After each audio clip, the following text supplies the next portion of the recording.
విశాఖ శ్రీ దుర్గ నాగలింగేశ్వరి ఆలయంలో శివుడు కళ్లు తెరిచాడని వదంతులు రావడంతో భక్తులు స్వామివారి దర్శనానికి బారులు తీరారు. ఆలయానికి వెళ్లి కొబ్బరికాయలు కొట్టి తమ మొక్కుబడులు తీర్చుకుంటున్నారు. స్వయంభుగా వెలిసిన మహాశివుడు కుడికన్ను తెరవడంతో భక్తులు భారీ ఎత్తున పూజలు నిర్వహించారు. మే 6వ తేదీన ఈ ఆలయంలో పెద్ద పండగ జరపబోతున్నామని ఆలయ వర్గాలు వెల్లడించాయి. 97 సంవత్సరంలో స్థాపించబడింది. ఇది స్వయంగా పుట్టిన లింగం కాబట్టి ఆ రోజు నుంచి మేము పూజలు మొదలుపెట్టాం.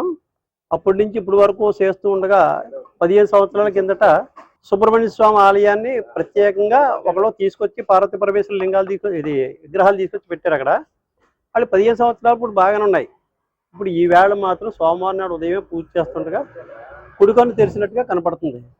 ఇది ఏంటి విచిత్రంగా ఉన్నది కదా అని చెప్పేసి మేము అలాగే ఒకరికి చెప్తుంటే ఇలా మీ అందరికీ తెలిసింది. పుట్టలోంచి లింగాలు పుట్టడం మాత్రం అప్పుడు 97 సంవత్సరాలు పుట్టాయి. 2 లింగాలు పుట్ట స్పెషాలిటీ ఉన్నాయి. అది నాగలింగం, అది నాగేశ్వరుడు అంటే పార్వతీ పరమేశ్వరుడి దగ్గర ఉండేటువంటి లింగం ఇక్కడ. అది ఇక్కడ నాగమ్మ తల్లి ఉంటుంది. ఇక్కడ మామూలు నాగదేవతలు కాదు ఇక్కడ ఉండేది. పరమేశ్వరుడి మెడలో ఉండే నాగమ్మ అంటారు కదా, ఆ తల్లి ఉన్నది ఇక్కడ.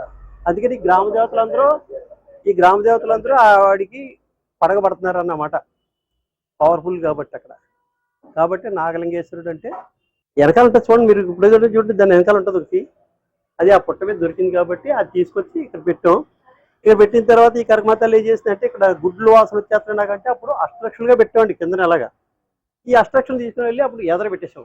అలా అష్టలక్షలు అలాగ వచ్చారు. అలా ఏంటంటే ఎప్పుడైతే పరమేశ్వరుడు ఉంటాడో, శివుడు ఎక్కడైతే ఉంటాడో శక్తి అక్కడ ఉంటుంది. ఆటోమేటిక్ శక్తి ఎక్కడైతే ఉంటుందో సర్వాదేవతలు అక్కడ ఉంటారు. అందుకని ఇప్పుడు సర్వాదేవతలు ఇక్కడ అలాగే 1 by 1 అలా వచ్చి చేరారు అనమాట. నేను ఒక 7 years నుంచి ఇక్కడికి వచ్చానండి. ఈ గుడికి రావడం అయితే 7 years. నేను అసలు ఒక రెంట్కు ఉండేదాన్నండి. రెంట్కుండి అలా ఇప్పుడు సొంత ఇల్లు ఉన్నామండి. కట్టుకుని రెంట్లు కూడా ఇస్తామండి. అంటే ఎప్పుడు ఏది నమ్ముకున్నా సరే కంపల్సరీ అవుతుందండి. ఈ వీక్ నమ్ముకుంటే నెక్స్ట్ మంత్ అయిపోద్దండి.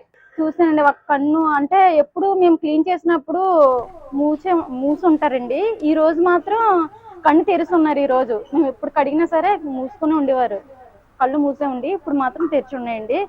చాలా ఆనందం అనిపిస్తుందండి. అంటే ఎప్పుడు మనం ఎంత చూడగలిగామంటే గ్రేటే కదా.